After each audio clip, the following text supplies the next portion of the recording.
23ஆம் புலிகேசி படத்தில் வடிவேலு நடிக்கும் காட்சி போல மோடியை கண்டவுடன் திமுகவினர் வெள்ளைக்கொடி காட்டுவதாகவும் மோடியை பார்த்தவுடன் முதலமைச்சர் ஸ்டாலினின் அனைத்து நடவடிக்கைகளும் மாறிவிடும் என்றும் அதிமுக பொதுச் செயலாளர் எடப்பாடி பழனிசாமி விமர்சித்துள்ளார்.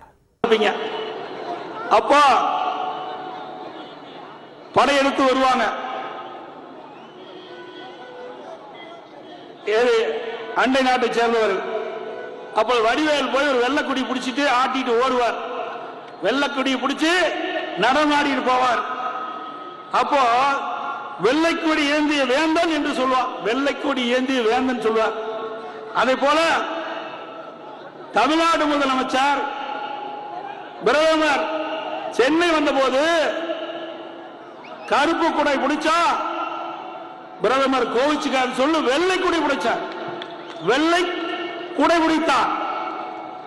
அதற்கு மக்கள்லாம் பேசிக் கொள்வது திரு ஸ்டாலினை பற்றி வெள்ளை குடை ஏந்திய பொம்மை வேந்தார், வெள்ளை குடை ஏந்திய பொம்மை முதல் என்று பட்டம் கொடுத்துடலாம். அதோட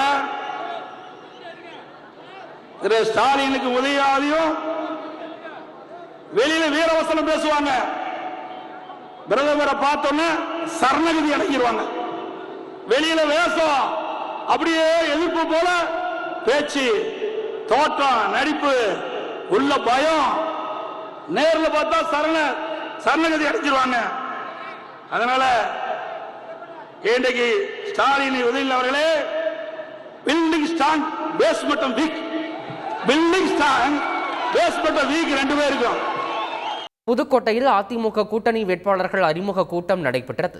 இதில் திருச்சி தொகுதியில் போட்டியிடும் வேட்பாளர் கருப்பையாவை அறிமுகப்படுத்தி பேசிய முன்னாள் அமைச்சர் விஜயபாஸ்கர், திருச்சி தொகுதியில் பம்பரம் சுத்தாது என்றும் குக்கர் விசிலடிக்காது என்றும் இரட்டை இலை மட்டுமே துளிரும் என்றும் தெரிவித்தார்.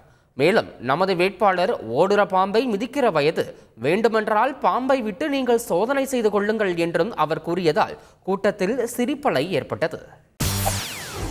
செய்திகளை உடனுக்குடன் தெரிந்து கொள்ள உடனே சப்ஸ்கிரைப் பண்ணுங்க.